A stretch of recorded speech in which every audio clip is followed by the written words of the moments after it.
Because you wouldn't have heard me unless I was talking about boxing.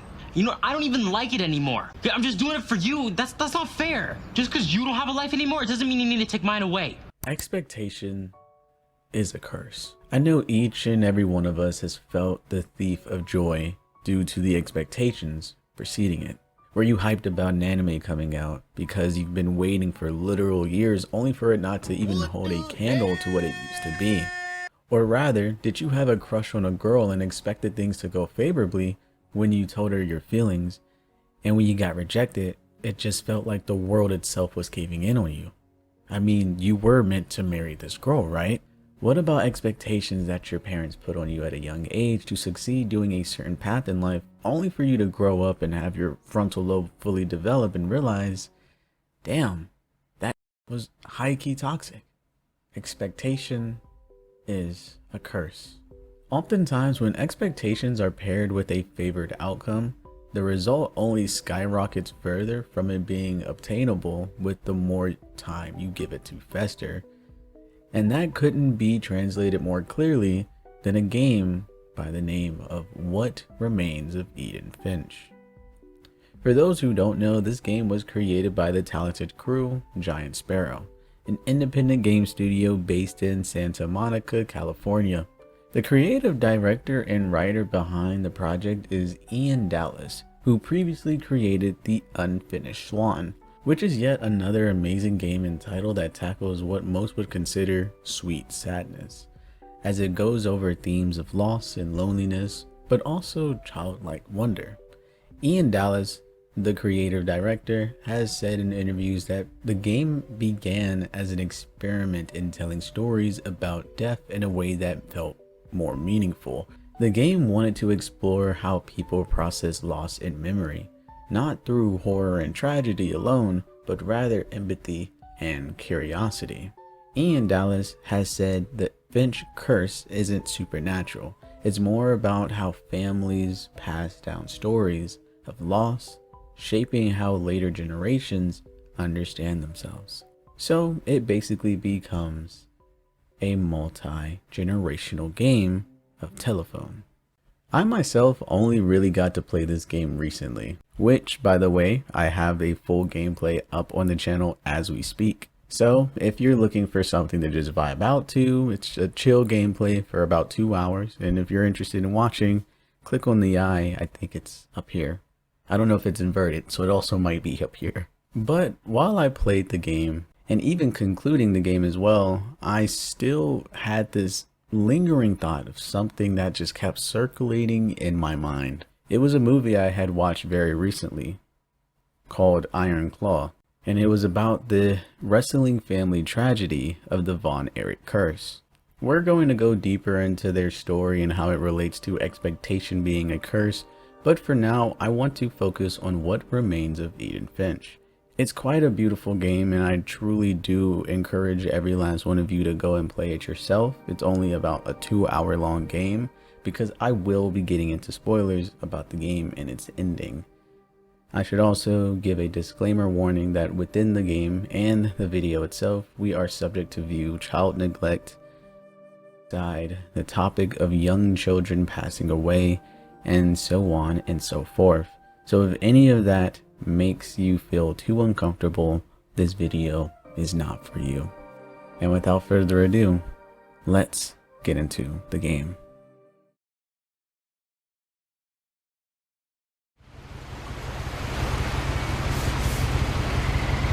A lot of this isn't going to make sense to you, and I'm sorry about that. I'm just going to start at the beginning, with the house. What Remains of Edith Finch is a relatively short game. The story follows Edith, the last remaining Finch in the family tree, as she revisits her childhood home to unearth some well-kept family secrets. Very quickly, we, the player, are able to understand that something transpired that caused the family to abruptly leave the home. While walking through the vegetation and trees and forests, we'd see the home, and it doesn't look very practical, nor does it look to be real. Something straight out of a fantasy. While ascending the stairs, we see a lot of pictures and missing posters of our brother Milton, and this kickstarts the mood of the game. Not horrifying or or terror, or even just plain out a depressing tale. I believe Edith said it best. When she would enter into the home, she would state, "I felt like I was home, but instead of a family, there were just memories of one." Throughout the home, we learn that the different family members all died at one point or another, and the generation before Edith. When they died, the mother began sealing and locking all the doors, trying to hide the past from Edith. After Milton disappeared, Mom sealed up all the bedrooms. Then Edie retaliated and drilled peepholes. While the mother tried to move on from the past, the grandmother seemed to be stuck within it. But the reason I tell you this is because the way in which the family past is revealed is not in chronological order.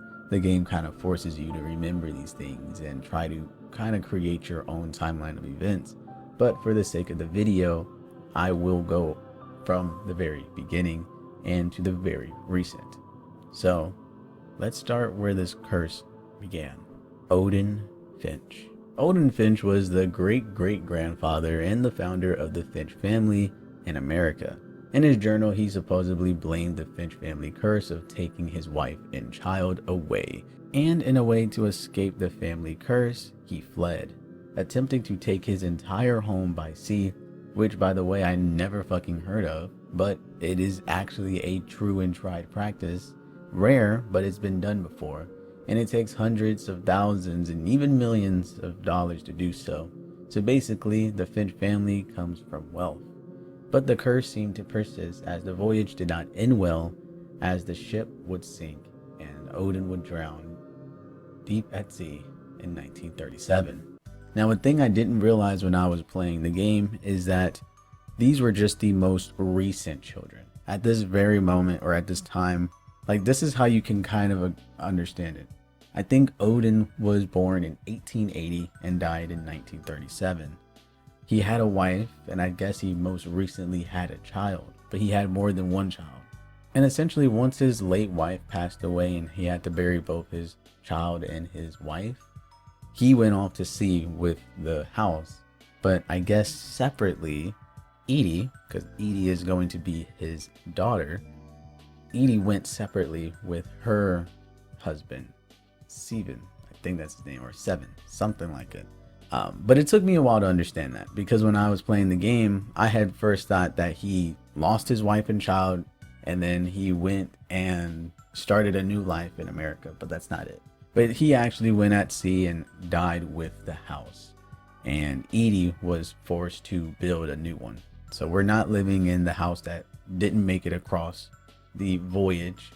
We are living in a new home of Edie's creation. And speaking of Edie Finch, that is going to be our next subject. Odin Finch wouldn't lose all of his children when running from the curse, because he would have Edie, the great-grandmother of the Finches. She would have been 20 years old when Odin drowned at sea, and due to witnessing her family's death one by one, all the way up to her own father, Edie, she believed the curse to be real. She preserved the house like a museum of memories, refusing to let go of the past. She believed the curse was real and found meaning in memorializing death. Within the house, we can actually see this to be the case, as it's because of Edie that we are able to learn so much about our family's past. She would of course also pass away in 2010, but it's never confirmed how she went.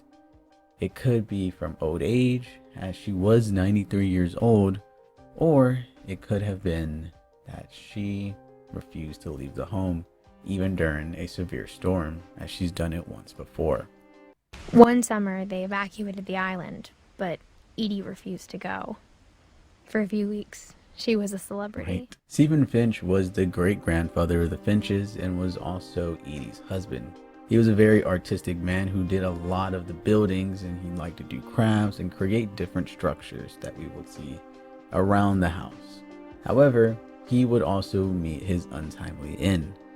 He would have died from his own creation collapsing on him, a playground structure shaped like a dragon.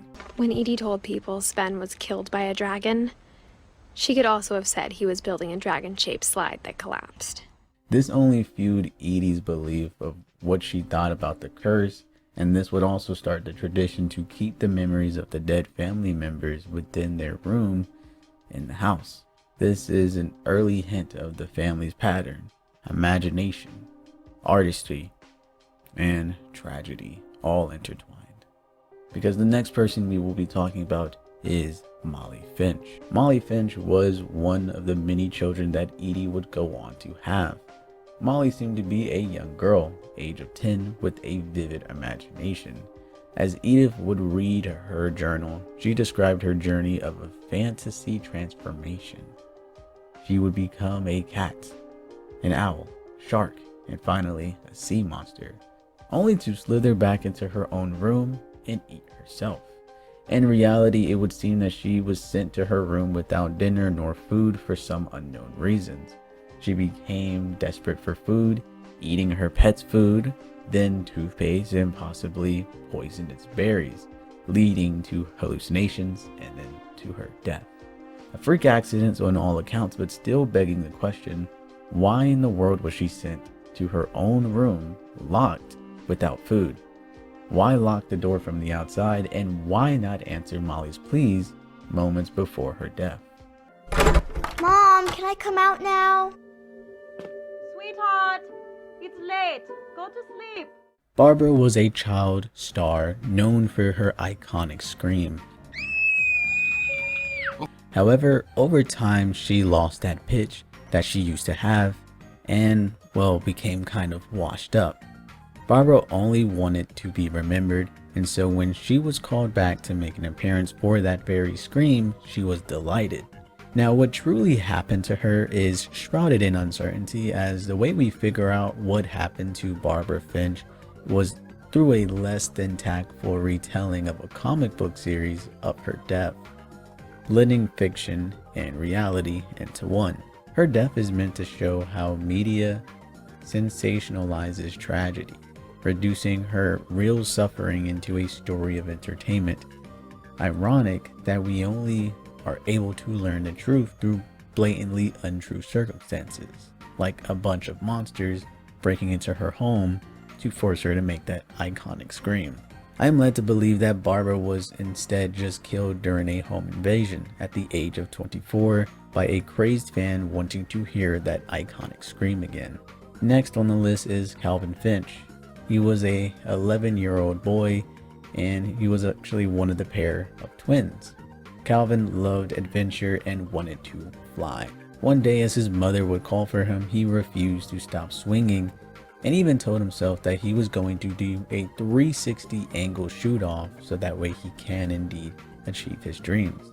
And just as Sam said in this note, once he put his mind on something, he was going to do it.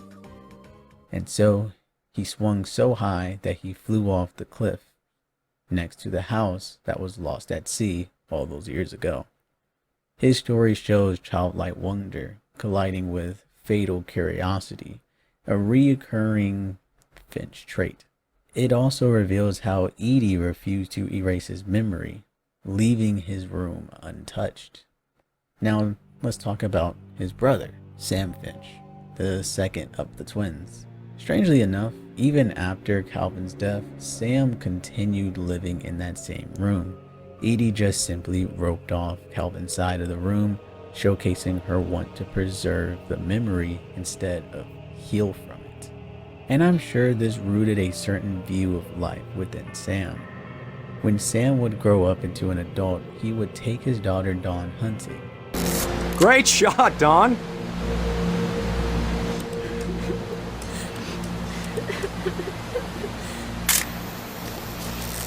I'm proud of you, Dawn. Always remember that, okay? Dad, it's twitching. I think That's it's totally normal, Dawn. Just focus on the camera. Try not to think about— Dad! When trying to take a picture of her in her first deer kill, he's knocked off a cliff by the deer's body, continuing the curse. It was an accident, but it also symbolizes his own obsession with preserving moments, much like his mother, Edie. Next is Walter Finch. Walter was one of Edie's sons and the younger brother of Barbara Finch.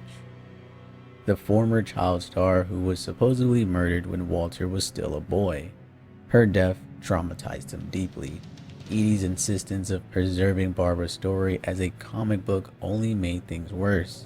Walter became convinced that the Finch curse was in fact real, believing that a supernatural force was haunting the family. Unable to cope, Walter retreated beneath the house into a secret bunker.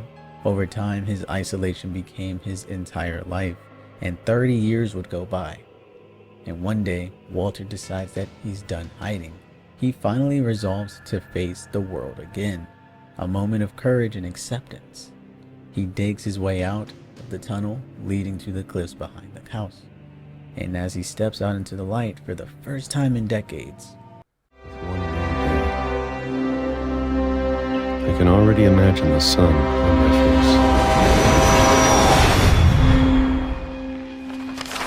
then just seconds later, a train hits him and kills him instantly. Walter's death is one of the most powerful within the game, in my opinion, because it encapsulates the Finch's curse. Psychological nature is not just about ghosts and monsters, it's really about how fear consumes generations, and this time quite literally. Gus Finch was the next on our list. Rebellious and grieving about his father's death, Gus isolates himself during his mother's wedding. When a storm would hit, a giant totem pole blows onto his tent, killing him. Gus's story is about grief turning into defiance. He rejects family unity and is literally destroyed by the past because that totem was carved by his father. Gregory was just a 1-year-old when he passed away. We are able to actually read about what happened within the divorce papers. We are told from the father's point of view that baby Gregory drowns while playing in the tub. The sequence turns into a beautiful and tragic underwater dance. The father blames himself for calling that night, and if they were not arguing, maybe this tragedy would have never struck. Next on our list is Dawn Finch, Edith's mother. After witnessing the death of her siblings, which is Gus and Gregory, and the father, who's Sam, Dawn becomes deeply protective. She takes Edith and leaves the house, cutting ties with the family curse. However, Dawn does eventually pass away before the game's beginning, leaving Edith to inherit her journal and learn about the truth. Dawn represents denial and suppression, the attempt to break the cycle by forgetting the past, which unironically leads Edith right back to uncover the very secret that she was trying to stay hidden from. Sadly, the curse would seem to continue even as Dawn's own children would succumb to the very curse, because we'll move on to Milton Finch. Milton was an artist who disappears mysteriously, leaving behind a flipbook suggesting that he entered into some world filled with paint. Dawn never really gave up looking for her child, but she would never find him. Milton's story bridges art and escapism, showing how imagination can be both beautiful and dangerous, and this theme continues to the very next sibling as well.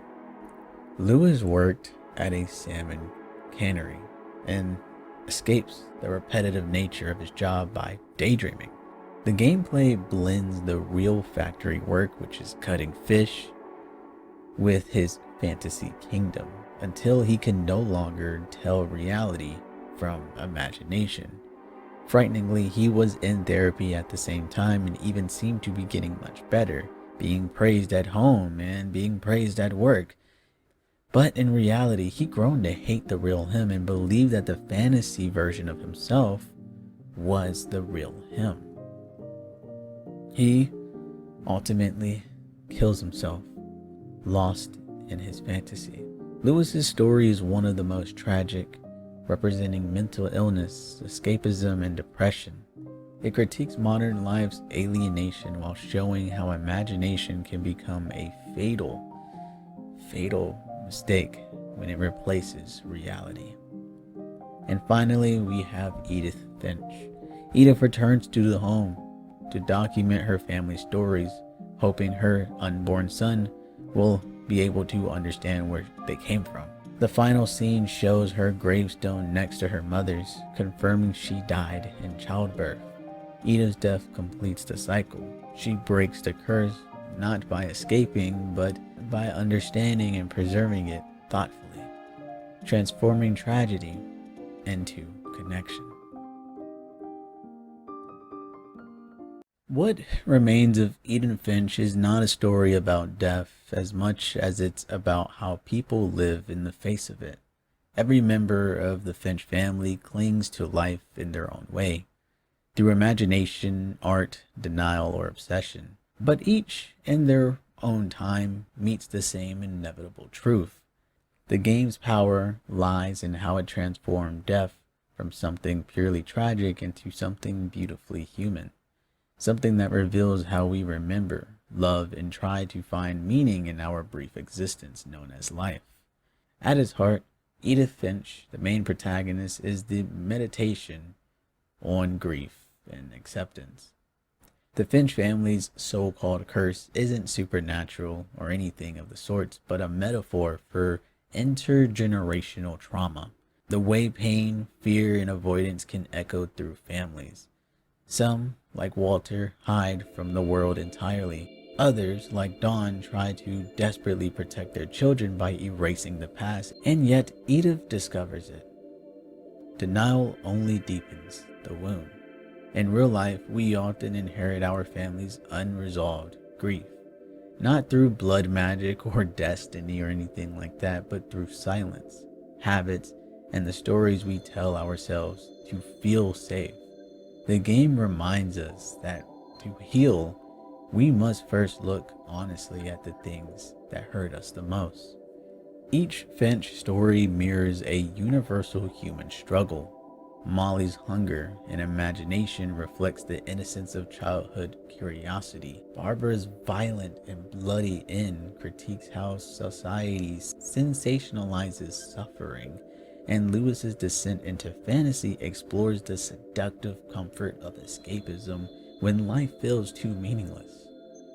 In that way, the game becomes a mirror of our own coping mechanism. Some of us numb ourselves with distraction, others retreat into nostalgia or routine. But what Remains of Edith Finch doesn't judge these reactions. It simply shows how they shape who we become and how easily it can consume us if we never confront what lies beneath. The game's quiet revelation comes from Edith herself, a young woman who refuses to run from her family's darkness. Instead of trying to erase the past, she seeks to understand it. Through her, the game teaches that remembrance can be an act of love rather than fear. We cannot choose how long we live or what tragedies may come, but we can choose to bear witness, to tell our stories so others can make sense of them. In this, Edith Finch becomes not a game about dying, but a game about continuing, about the fragile hope that through understanding, empathy, and storytelling, we can break the cycles of silence and find peace in what remains. The curse of the Finches was caused by fear of the past, never quite understanding the root of the problem and all coping in their own ways, some healthy, i.e. Edith, and some not so healthy, i.e. the entire family, and those that did turn a new leaf but were unfortunately taken off this earth before we could truly break the cycle, i.e. Walter. But the root of their problem didn't come from a single individual, but rather a snowball effect from previous generations. But what if the curse of expectation didn't come from the past, but instead from one man's greed? How about we meet the Von Erichs? If you are a fan of wrestling, indulge in dark historic events, or happen to be a film nerd, you more than likely have heard of this case of the Von Erichs, a family of wrestler superstars who had all ended up taking their own lives in the span of just 10 years. But like with any narrative, let's begin at the beginning. let's begin with the catalyst and the snowball effect of everything to come. Let's talk about Fritz von Erich. Fritz von Erich was the pioneer of the Von Erichs name in the wrestling world, but he was also quite, well, let's say an infamous name in the sphere. He was popular in the 1950s and the 1960s due to him dressing up as a Nazi commander. But controversy sells, and this was a way for him to get his name known and talked about. But I just watched Full Metal Alchemist, and I think they said it best. Humankind cannot gain anything without first giving something in return. To obtain something of equal value must be lost. In other words, using such a tactic to get your name buzzing has limits, and those limits prevented Fritz from ever winning the MWA's World Championship. Fritz never really got over this fact, even as he was well past his prime and grew to have a family, and it showed in the way that he would raise his children. From an early age, they were exposed to the world of wrestling and very much looked up to their father, just as any child would, wanting to be just like them when they grew up. And Fritz knew this and ruled the home with an iron fist, and created a very competitive environment where the siblings would constantly try to one-up one another for their dad's approval. Fritz would go on to have 6 children in total: Jack Jr., David, Mike, Chris, Carrie, and Kevin von Erich. Jack Jr., the eldest one of the brothers, would pass away at the very, very young age and tender age of 6 years old due to faulty house wiring, which electrocuted the young child. But Fritz still had 5 boys to live vicariously through, and that they did. Each of the siblings would grow up to be massive, talented wrestlers and showmen. Towards Fritz's end of the career, he'd become a booker for the MWA and even managed to create a promotional segment called World Class Championship Wrestling, where he wanted his boys to be the faces of it, and that they did. Like I said, each of the different siblings had something they truly shined in. For example, David was massive, being 6'7". God, I hate my brain rot. Anyway, as I was saying, David was massive and actually was quite talented at wrestling, and many would unanimously think that David was a superstar in the making. Kevin, on the other hand, was a bit shorter, coming in at just 6'4", but had the baby face and the muscular body to boot. Then we had Mike, who wasn't as talented as the other brothers, but his presence still helped that family dynamic shine. And finally, Chris, who was the youngest and shortest of the brothers. He was the only one who was under 6 foot in the household, but he had a love for the sport anyways. David, Carrie, and Kevin were the faces of the promotional world-class champion wrestling, and were fan favorites due to their looks, what they stood for, and their familial bonds in the ring. But cracks began to form with their first family death. David, the promised child, would be found dead in his apartment during his Japan tour at just the age of 25. Fritz would often change up the story behind the death of David, at first saying it was due to faulty foods, but then saying he took a nasty blow that simply caught up with him. But the person who found David's body would actually report saying that he found his body surrounded by bottles of pills, which causing him to panic and flush the pills down, fearing what might happen since they were foreigners. Whatever the case, David was gone, and Fritz did not relent. The businessman he is continued and pressed forward as if nothing happened. Instead of letting his children mourn, he instead hosted a giant show in David's honor, grossing about 40,000 fans in the stands and grossed over $400,000. It was madness. But now with David gone, the show must go on, and Fritz sent Mike von Erich into the ring. Problem was, he'd only been wrestling for about a year at this point, and was forced into this role as he actually wanted to work behind the scenes with camera work and whatnot. But he went into the ring regardless, and very soon he'd injure his shoulder, needing surgery. He developed toxic shock syndrome, where strep or strap bacteria gets into an open wound. This can be super dangerous and life-threatening. He'd have a severe fever, and the doctors even thought Mike was going to die, but he did make it through, but not without lasting effects. He had glossy eyes, speech was slowed. It was clear he hadn't recovered fully, but despite this, Fritz put him back into the ring, and this only made his drug habits worsen, and he started to have more run-in with the law. Then, after, Mike would go missing, and they'd later find his body in a sleeping bag with alcohol and pills. It was clear what he did. He took his life.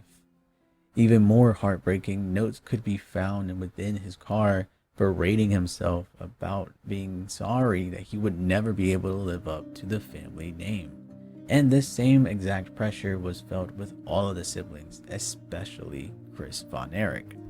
Chris was the smallest. He had asthma and bones brittle, but he had the most love for the sport out of all of the brothers. And so he tried to become a wrestler anyways. He tried to fill in the shoes. But after his two brothers passed away and the shoes becoming even bigger to fill, at the age of 21, he would drive atop a hill and shoot himself in the head, believing himself to be a failure and not being able to live up to the family name. And then there was Carrie.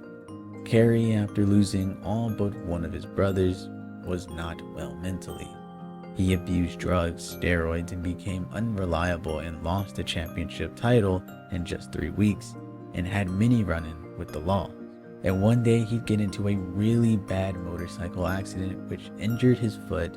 The recovery was going well, but due to the pressure of getting back into the ring as soon as possible, Carrie rushed his recovery and walked on his foot prematurely, causing him to lose it.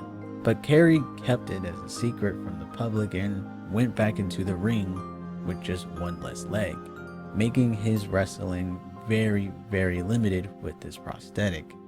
And during this time, the pressure was weighing on him, and he'd often say to others that he can hear his brothers calling out to him, and he was soon going to take his life as well.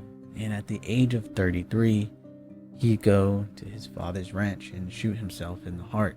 Fritz, losing everything, his sons, his wife, Doris, who blamed him for their son's death, and even lost his mind due to the brain cancer. Before his death, he'd have one last remaining son, Kevin Von Erich, at gunpoint, asking how in the world he hasn't killed himself yet. But despite this, Fritz would pass away. Kevin, and after all of the death he witnessed, also did not want to be on this earth anymore. He stole a gun and planned to shoot himself. But before he did, he realized he needed to desperately change. He needed help. And so he returned the gun and broke down crying in front of the store clerk. I'm sure it was an incomprehensible battle, but he'd get better, marry quietly, and try to live the best he could. Now, the curse of expectations is a very serious conversation for me, at least. It's 12:42 a.m. while I'm recording this, and I'm feeling emotional. So this might be a really long conversation to have, but the curse of expectation is something that I felt. Probably not on the degree that any of us felt within these two stories that I talked about, but it was there. So when I was young, I was always surrounded by art, right? My mom was a phenomenal artist. My dad was a photographer. My cousin drew manga and was beautifully talented at it. My cousin Akira was amazing at drawing as well. And so seeing all these things at place, I was very much like the Von Erichs. I looked up to these people and I was like, I truly want to be like them. I want to create something just like them. And so in 6th grade, when my mother was shopping at Barnes and Nobles or something, we were passing the book lane. And I looked and I was like, I want that. And it was a book, I think by Mark Crelly. I think that's his name. And that book essentially was How to Draw Manga 101. I asked my mom, begged my mom if she could buy that for me. And from that day forward, I began practicing heavily until I got pretty talented at what I was doing. And when I went to high school, it was this art high school called Duke Ellington School of the Arts, based in Washington, D.C. I thought all my hard work after the 2 years was going to be enough. And I really thought I was going to be able to get into this school willy-nilly. I was not. Expectation is a curse. I expected to get into something. I didn't. And I could not hold this rejection as redirection. And so I had something to prove. I still went to that school. I still drew on the side. I got enlisted into, well, not enlisted, but I went into a art college. And this entire time, I can't remember where this shift happened, but it was a shift where I felt like I didn't even have to question what I was doing. I was just expected to do these things. It became an expectation in my family. I became synonymous with art and artistry. My mom just thought and knew that I was going to be an artist. I never had a say in it. I wrote that shit in stone when I asked for that manga, How to Draw Manga 101 book. From that day forward, I was Yuri the artist. I started going by Yuri artwork, all these things. And I went into school expecting this is going to be my life. I have to be a manga artist. I've been saying this for years. I have to do these things. I'm expected to do these things. And over time, it just kept growing because the school wasn't for the weak. I realized that I was severely under-talented compared to my other people. I realized how shallow my love for this art was compared to other people. And I would be sitting down drawing, and I would feel like complete and utter shit when someone that I happen to be more talented or more technically talented, more, I had more time to host my craft. It felt like complete and utter shit when they said they wanted to be just like me. I felt like a fraud. I felt like a black sheep in the middle of regular colored white wooled sheep. I felt out of place.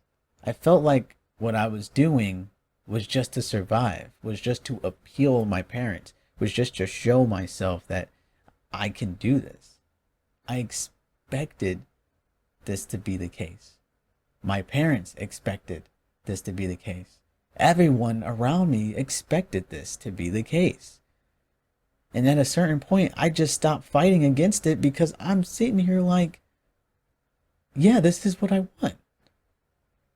And it was only, and like, to put it in perspective, I was drawing every single day from grade 6 to graduating college.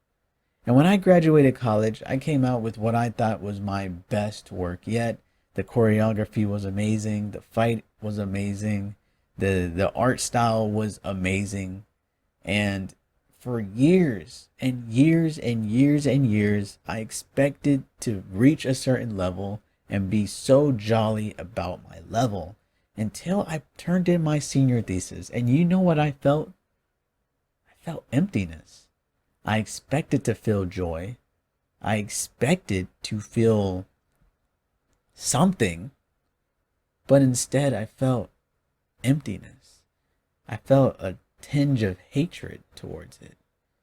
At the time, my girlfriend would always ask me, like, why aren't you drawing? And I never had a concrete answer because I never knew what I was even drawing for until I reached that level. I didn't have the same love that I had. I was expecting to be somewhat of an artist. My parents expected me to be an artist. My mom still asked me to help her host her paint and sips. And I don't know how to tell them this, but expectation is a curse.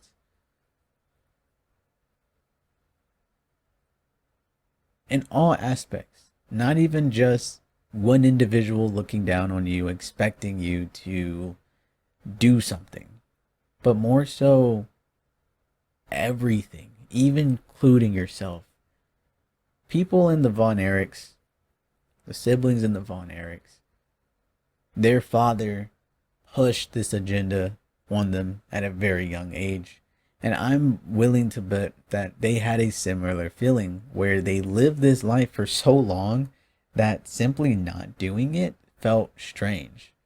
I remember even while I was in school, we would have summer breaks and I would still be drawing like a madman during summer breaks.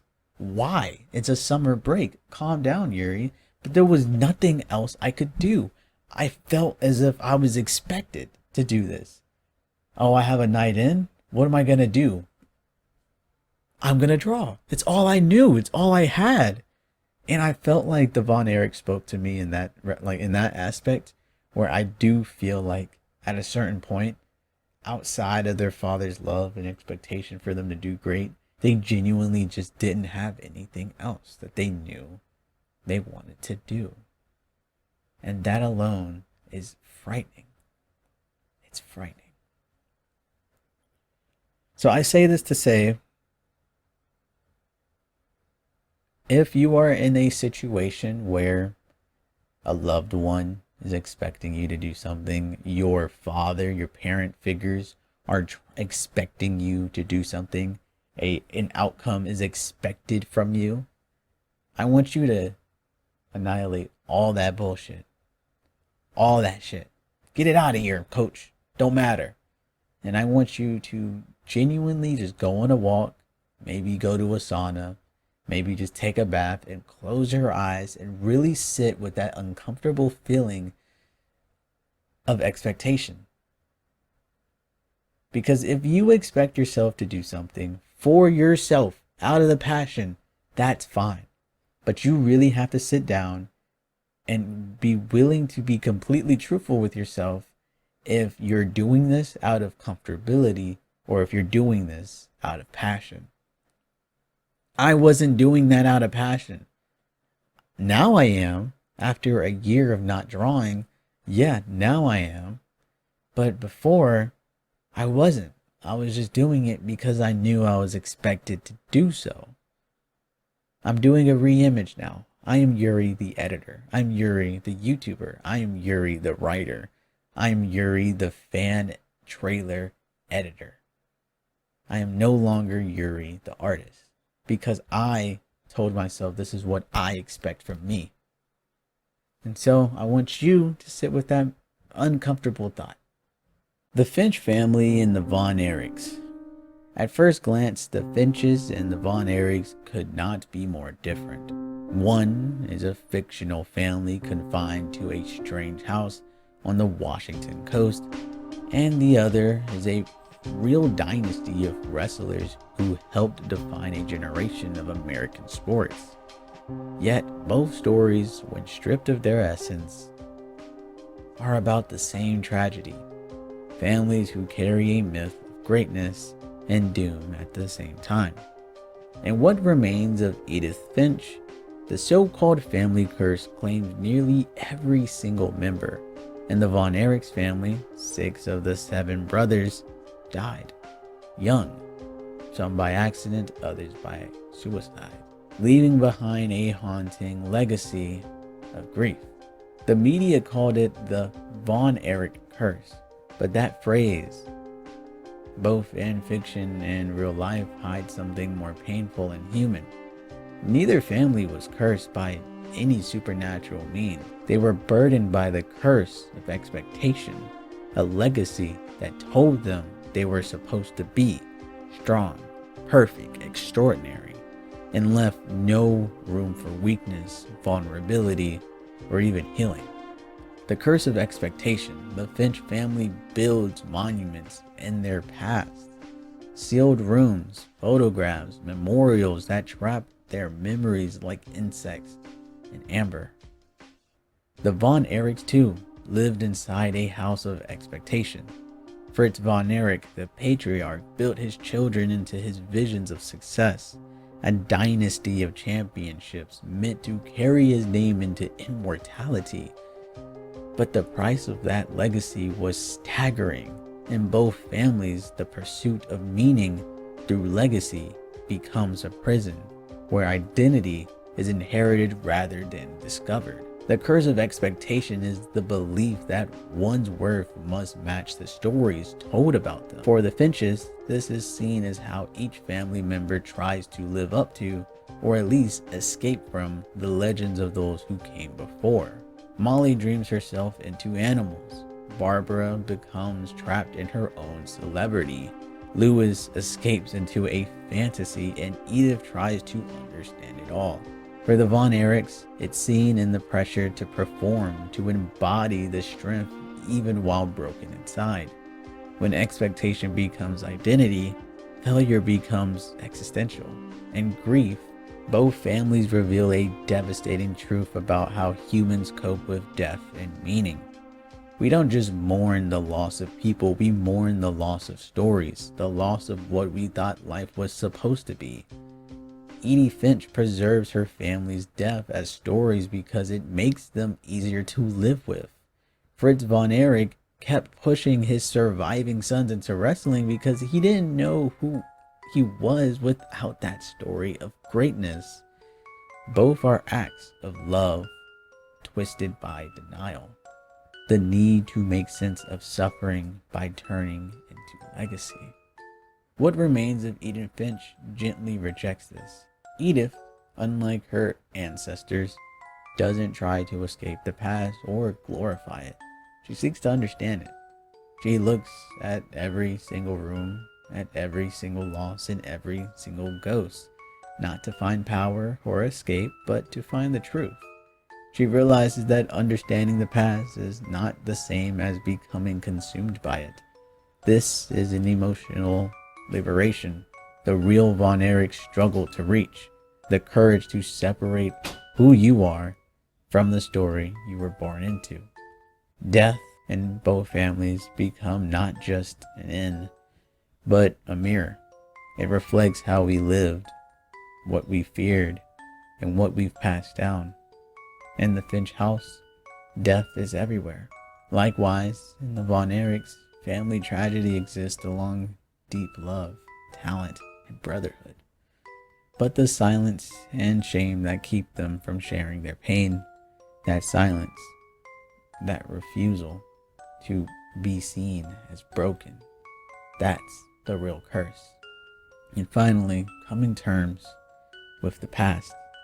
In the end, What Remains of Edith Finch teaches something profoundly human, that to break a curse, you must stop running away from your own story.